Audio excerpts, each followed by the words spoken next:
गांव में तो सब जगह काल की परिस्थिति हो गई है। लगता नहीं कि अब इस गांव में ज्यादा दिन रुकना उचित होगा। काम के लिए बाहर गांव तो जाना ही पड़ेगा। मोहन काम की तलाश में दूसरे गांव की ओर निकल पड़ता है। चलते चलते वो धर्मपुर गांव में आ जाता है। वहां उसका रहने का कोई ठिकाना नहीं था और उसके पास कोई काम भी नहीं था। चलते चलते वो एक अमीर किसान हरिराम सेठ के पास आ पहुंचता है। सेठ जी, मैं मोहन दूसरे गांव से आया हूँ। हमारे गांव में अकाल की परिस्थिति हो गई है। लोगों के खेत सूखे पड़े हैं। गांव में बूंद बूंद पानी के लिए लोग तरस रहे हैं। अगर मुझे आपके पास कुछ काम मिल जाएगा तो बहुत कृपया होगी। बड़े भाई। अरे रे, लगता है तुम्हारी हालत बहुत खराब हो गई है। ठीक है, वैसे मेरे पास एक काम तो है, पर लगता नहीं कि तुम वो कर पाओगे। सेठ जी, आप चिंता ना करें। मुझे आप कोई भी काम दे सकते हैं।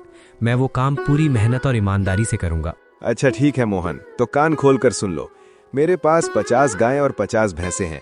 तुम्हें हर रोज उन जानवरों का गोबर निकालना होगा और रोज सुबह शाम उन्हें 4 पानी देना होगा।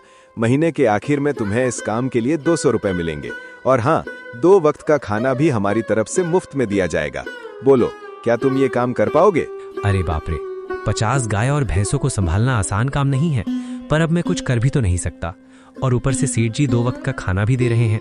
ठीक है सेठ जी, मैं यहाँ काम कर लूंगा। पर एक विनती है सेठ जी। हाँ बोलो मोहन, क्या बात है? अगर आपको समस्या ना हो तो क्या मैं आपकी गायों के साथ गौशाला में रह सकता हूँ सेठ जी? मैं इस गांव में नया हूँ। मेरा रहने का कोई ठिकाना नहीं है। हरिराम सेठ थोड़ी देर तक सोचता है और मोहन को ऊपर से नीचे तक देखने के बाद उससे कहता है, ठीक है मोहन, तुम गौशाला में रह सकते हो। जी धन्यवाद सेठ जी। तब से मोहन गौशाला में रहकर अपना काम करने लगता है। वो रोज जल्दी उठकर गाय और भैंसों का गोबर निकालता, उन्हें चारा डालता और समय पर पानी भी पिलाता था। हर रोज मोहन अपना काम ईमानदारी और पूरी मेहनत से करता था। हरिराम सेठ को भी मोहन का काम बहुत पसंद आने लगा, क्योंकि वो अपना काम सफाई से करता था। एक दिन हरिराम सेठ मोहन को बुलाकर उससे बोलता है, मोहन, मुझे तुम्हारा काम बहुत पसंद आया है। तुम गाय और भैंसों का अच्छा ख्याल रख रहे हो, इसलिए दूध की गुणवत्ता भी बढ़ गई है और गायें पहले से ज्यादा दूध भी दे रही हैं। इसलिए मैं आज से तुम्हारी तनख्वाह बढ़ाकर पूरे 400 कर रहा हूँ। आपका बहुत बहुत धन्यवाद। कुछ दिन ऐसे ही बीतने लगते हैं। मोहन हरिराम सेठ के पास बहुत मेहनत और ईमानदारी से काम करता है। धीरे धीरे मोहन के पास अच्छा खासा रुपया जमा हो जाता है, जिससे वो अपने लिए छोटा सा रहने लायक एक कुटिया बनवा लेता है। उसे गौशाला में सोकर तो नाक से गोबर की गंध अभी भी नहीं जा रही। अब आखिरकार मुझे अपने घर में चैन से सोने को तो मिलेगा। तब से मोहन हरिराम सेठ के पास गौशाला में काम करने आता और 2 वक्त का खाना खाकर अपने घर सोने के लिए चला जाता था। कई साल ऐसे ही बीत जाते हैं। मोहन की मेहनत के कारण उसके पास अच्छा खासा रुपया जमा हो जाता है। एक दिन मोहन हरिराम सेठ से बोलता है, सेठ जी, आजकल गांव में चोरी की समस्या बहुत बढ़ गई है और मेरे पास कुछ रुपए भी जमा हैं जो मैंने अपने घर में रखे हुए हैं। पर मुझे उन पैसों की चोरी की चिंता हो रही है।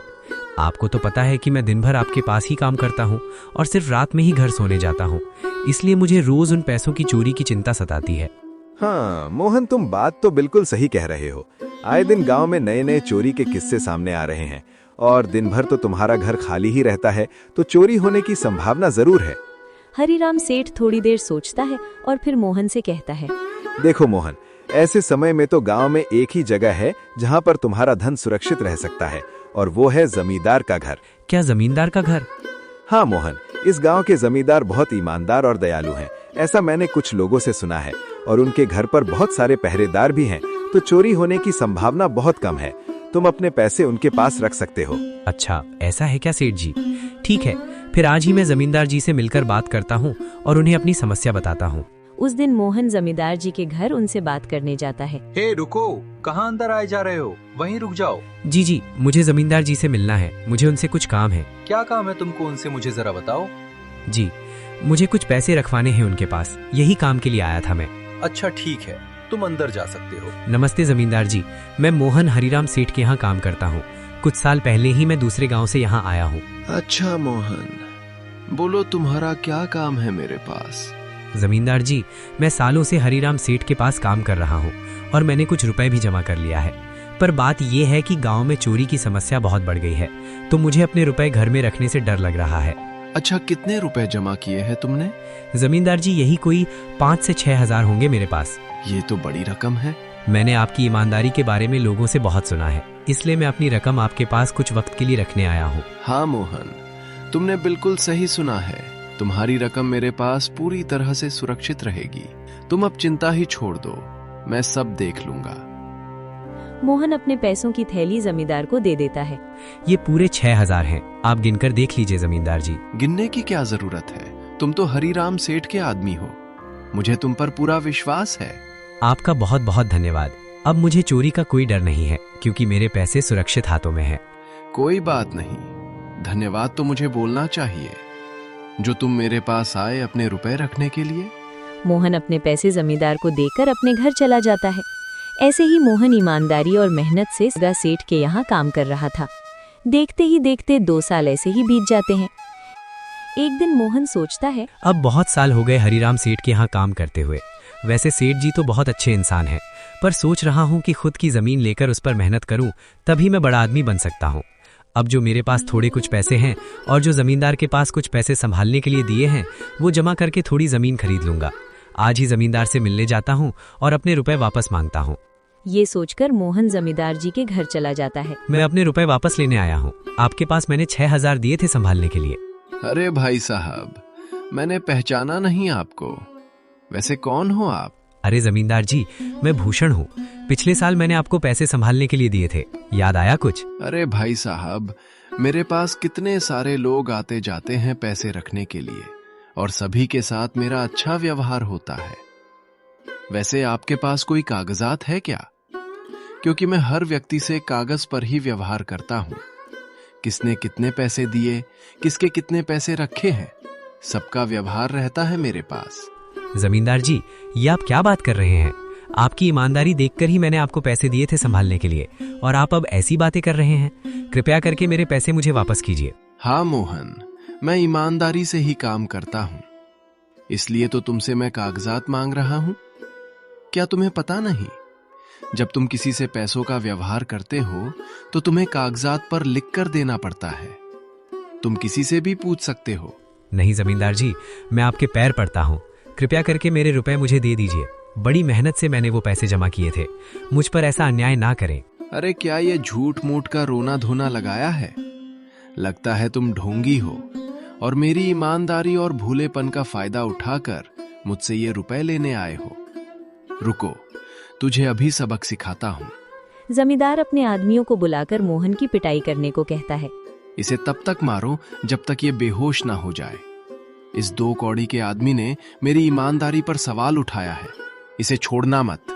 जमींदार के आदमी मोहन को डंडे से खूब मारते हैं। फिर मोहन दुखी होकर अपने घर चला जाता है। 2 दिन से मोहन दर्द के कारण हरिराम सेठ के घर काम के लिए नहीं जाता है, इसलिए अगले दिन हरिराम सेठ मोहन के पास आ जाते हैं। वो देखते हैं कि मोहन खाट पर सो रहा है और वो बड़ा ही चिंता में नजर आ रहा है। मोहन भाई, तुम 2 दिन से काम पर नहीं है, क्या हुआ भाई? तबीयत ठीक है ना तुम्हारी? कुछ समस्या है क्या? अरे सेठ जी, आप खुद यहाँ आए हो, आप खबर भिजवा देते तो मैं खुद आ जाता सेठ जी। अरे मोहन, कोई बात नहीं, तुम्हें देखकर लगता है तुम बीमार हो। क्या हुआ तुम्हें?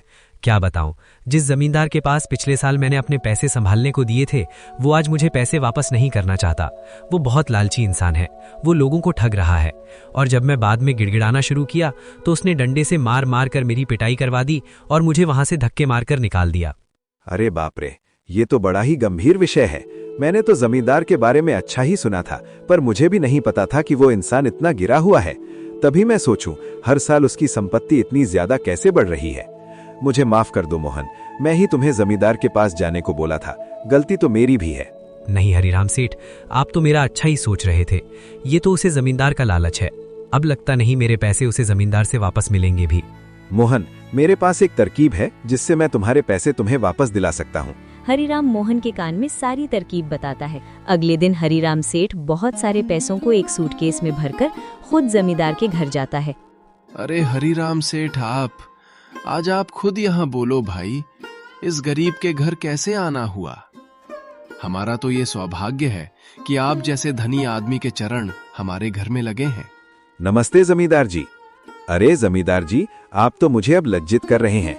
वैसे मैं कुछ महीनों के लिए दूसरे राज्य में व्यापार करने जा रहा हूँ। मैं यहाँ कुछ पैसे लाया हूँ। मुझे डर है कि कहीं ये चोरी ना हो जाए। क्या आप मेरे सारे पैसे अपने पास संभाल कर रख सकते हैं? आपके सिवाय इस गांव में और किसी पर भरोसा नहीं कर सकता। अरे हरिराम सेठ, ये भी कोई पूछने की बात है। मेरे पास आपके पैसे बिल्कुल सुरक्षित रहेंगे। आप निश्चित होकर व्यापार करने जा सकते हैं। इस बार तो बड़ी मछली हाथ में लगी है, बार बार ऐसा मौका नहीं मिलता।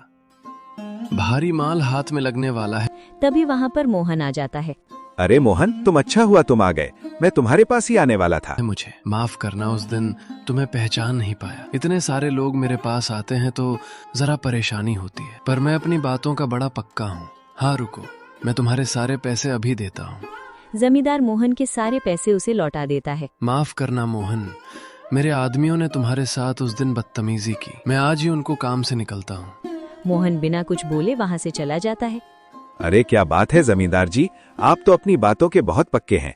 तो ठीक है, मैं अपने सारे पैसे आपके पास रख सकता हूँ। हरिराम सेठ इतना बोल ही रहा था कि तभी वहाँ हरिराम सेठ का नौकर आ जाता है। मालिक, अब आपको बाहर के राज्य में जाने की कोई जरूरत नहीं है। अभी अभी व्यापारियों का संदेश आया है और उसने कहा कि वो खुद हमारे गांव आ रही हैं। अरे ये तो बहुत बढ़िया बात हुई, अब मुझे इतनी दूर नहीं जाना पड़ेगा। सुन रहे हो जमींदार जी, व्यापारी यहाँ आ रहे हैं। अब मुझे नहीं लगता कि ये पैसे आपके पास रखने का कोई मतलब होगा। चलो, आपका बहुत बहुत धन्यवाद, आपने इतनी ईमानदारी दिखाई मुझे। हाँ, पर अगली बार जरूर आपके पास ही आऊंगा। ऐसा बोलकर हरिराम सेठ और उसका नौकर वहाँ से अपने पैसे लेकर चले जाते हैं। धत तेरी की, ये क्या हो गया? ये 500 तो चले गए और जो मोहन के 6000 हड़प लिए थे वो भी चले गए। आपका बहुत बहुत धन्यवाद सेठ जी। अगर आज आप ना होते तो मेरी सारी पूंजी वो जमींदार हड़प लेता। मोहन, कोई बात नहीं, जो व्यक्ति मेहनत और ईमानदारी से कमाता है, ऊपर वाला उसका कभी बुरा नहीं होने देते, और जो हराम की कमाई का खाता है उसका कभी अच्छा नहीं होने देते।